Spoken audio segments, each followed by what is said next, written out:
মানুষ মানে বিপদে পড়ে ওষুধ কেনে। এটা তো কোনো মানে এন্টারটেনমেন্টের জিনিস নয়। প্রায় 18% উনি ট্যাক্স কেন একটা ওষুধের উপর থেকে নেবে? বর্তমানে ওষুধের দাম বৃদ্ধি নিয়ে সাধারণ মানুষ মানে সারা ভারতবর্ষ জুড়ে ভুগছেন। এর মধ্যে যেটা নতুনভাবে হয়েছে সেটা হচ্ছে ভেজাল ওষুধ। আজকে কেন্দ্র সরকার ইলেকট্রাল বন্ডে প্রচুর টাকা ওষুধ কোম্পানিগুলোকে দিয়েছে এবং এই ওষুধ কোম্পানিগুলোকে টাকা দেওয়াতে তারা ভেজাল ওষুধ, জেনেরিক দামের ওষুধ বাজারে বিক্রি করছে, যার গুণগত মান নিয়ে প্রশ্ন আছে। ডাক্তারবাবু যে ওষুধটা লিখছেন তার গুণমানটা কি? কারণ ভেজাল ওষুধ ধরা পড়ছে, কারণ জাল ওষুধ ধরা পড়ছে।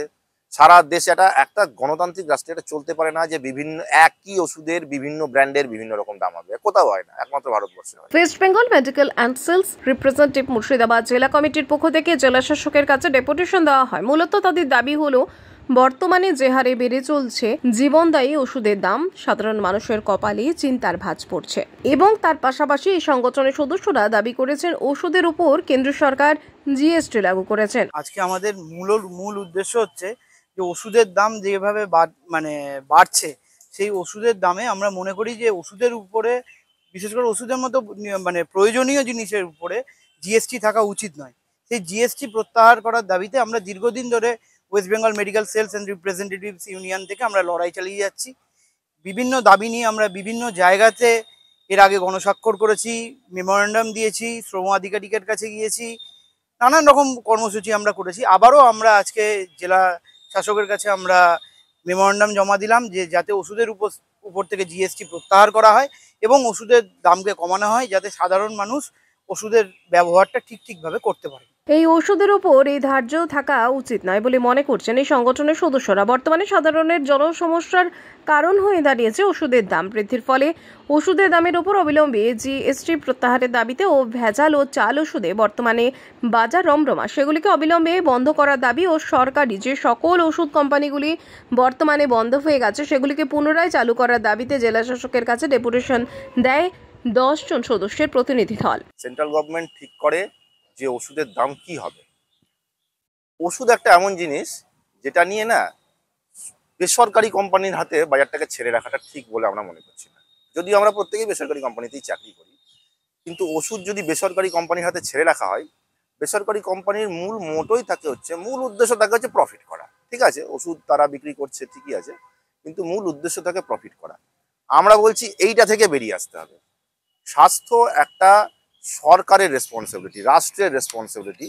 তাকে ওষুধের রেসপন্সিবিলিটিটা নিতে হবে। সেটা না নিয়ে সেন্ট্রাল গভর্নমেন্ট যে পলিসি নিচ্ছে তাতে যে রাষ্ট্রায়ত্ত ওষুধ কোম্পানিগুলো আছে সেগুলোকে তারা তুলে দিচ্ছে, আস্তে আস্তে নায়ের মতো করে দিয়েছে। ফলত যেটা হচ্ছে যে একেবারে বেসরকারি ওষুধ কোম্পানির হাতে গোটা ব্যাপারটা চলে গেছে। তাদের যেটা প্রফিটেবল মনে হচ্ছে তারা সেই ওষুধ তৈরি করছে, তাদের যেটা প্রফিটেবল মনে হচ্ছে না তারা সেই ওষুধ তৈরি করছে না। এটা একটা ব্যাপার। এর সঙ্গে সঙ্গে যেটা আমার আগের বক্তা বললেন যে বিপুল টাকা ইলেকট্রাল বন্ডে ওষুধ কোম্পানিগুলো কেন্দ্রের শাসক দলকে দিয়েছে। এবার সে টাকা তো তারা তুলবে, ফলে ওষুধের দাম বাড়াচ্ছে। সেন্ট্রাল গভর্নমেন্ট মনে করলেই ইচ অ্যান্ড এভরি মেডিসিনের দাম তারা বেঁধে দিতে পারে, কোনো বাধা নেই, আইন রয়েছে। সেইটা না করে তারা এই দামটাকে বাড়তে দিচ্ছে এবং পাশাপাশি একটা একটা মিসলিডিং একটা ক্যাম্পেইন করছে যে জেনেরিক নামে ওষুধ লিখলে ওষুধ সস্তা হবে। ওষুধের দাম বছরে দুবার বাড়ে। সেন্ট্রাল গভর্নমেন্ট সেই ছাড়টা দিয়ে রেখেছে যে ওষুধের দাম বছরে দুবার 10% করে বাড়ানো যায়। গত মাসে বেশ কিছু ওষুধের দাম প্রায় বোধহয় 50-এর কাছাকাছি ওষুধের দাম সেটা বেড়েছে। আপনি একটু খেয়াল করলে দেখবেন যে প্রতি বছরই অনেকবার করেই ওষুধের দাম বাড়ে। তার কারণ হচ্ছে এটা যে সেন্ট্রাল গভর্নমেন্ট ছাড় দিয়ে রেখেছে, তারা যে কোনো কোম্পানি যে ওষুধগুলো এনএলিএমের মধ্যে নেই, national list of essential medicine, তার মধ্যে নেই, সেই সমস্ত ওষুধের দাম বছরে দুবার করে 10% করে বাড়ানো যায়, কোনো বাধা নেই।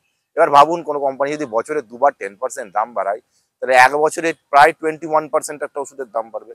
এটা কি একটা গ্রহণযোগ্য বিষয়? ইনফ্লেশন রেট কি আমাদের 21%? আমরা চাইছি প্রতিটা ওষুধের দাম বেঁধে দেওয়া হোক।